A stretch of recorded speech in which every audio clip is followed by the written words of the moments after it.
Hello ನಮಸ್ಕಾರ friends, ಪದ್ಮಾನಂದ್ ಚಾನಲ್ಗೆ ಸ್ವಾಗತ. ಇವತ್ತು ನಾನು ಮೊಟ್ಟೆ ಆಮ್ಲೆಟ್ ಮಾಡ್ತಾಯಿದ್ದೀನಿ. ಮೊಟ್ಟೆ ಆಮ್ಲೆಟ್ಗೆ ಏನೇನು ಬೇಕು ಅಂತ ತೋರಿಸ್ತಾ ಇದ್ದೀನಿ.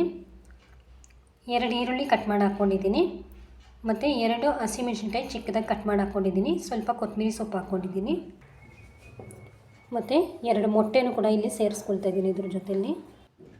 ನೋಡಿ, ಈಗ 2 ಮೊಟ್ಟೆ ಕೂಡ ನಾನು ಸೇರಿಸ್ಕೊಂಡಿದ್ದೀನಿ ಜೊತೆಯಲ್ಲಿ. ಇದಕ್ಕೆ ಸ್ವಲ್ಪ ಉಪ್ಪನ್ನ ಸೇರಿಸ್ಕೊಳ್ತಾ ಇದ್ದೀನಿ, ಮತ್ತು ಸ್ವಲ್ಪ ಅರಿಶಿನ ಕೂಡ ನಾನು ಸೇರಿಸ್ಕೊಳ್ತಾ ಇದ್ದೀನಿ. ಈಗ ಚೆನ್ನಾಗಿ ಮಿಕ್ಸ್ ಮಾಡ್ಕೋಬೇಕು ಇದನ್ನು. ನೋಡಿ, ಈ ಥರ ಚೆನ್ನಾಗಿ ಮಿಕ್ಸ್ ಮಾಡ್ಕೋಬೇಕು. ಮೊಟ್ಟೆಯಲ್ಲಿ ತುಂಬ ವೆರೈಟಿನೇ ಮಾಡ್ಬೋದು, ನಾನು ತೋರಿಸ್ತೀನಿ ಮೊಟ್ಟೆಯಲ್ಲಿ ಯಾವ ಥರ ವೆರೈಟಿ ಮಾಡೋದು ಅಂತ.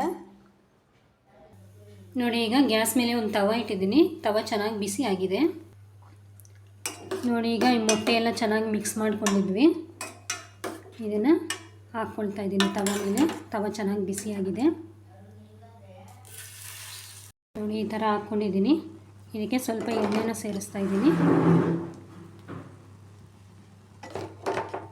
ಸುತ್ತು ಈ ಥರ ಎಣ್ಣೆ ಹಾಕ್ಕೋಬೇಕು.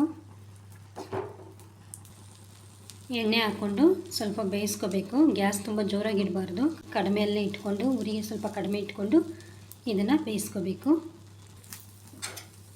ನೋಡಿ, ಈಗ ಬೆಂದಿದೆ. ಇದು ನಿಧಾನಕ್ಕೆ ಈ ಥರ ತಿನ್ನಿಸ್ಕೋಬೇಕು.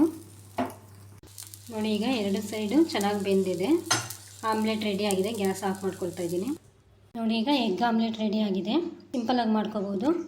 ಈ ವಿಡಿಯೋ ನಿಮ್ಗೆ ಇಷ್ಟ ಆಗಿದ್ದರೆ ಲೈಕ್ ಮಾಡಿ, ಶೇರ್ ಮಾಡಿ, ಸಬ್ಸ್ಕ್ರೈಬ್ ಮಾಡಿ. Thank you friends.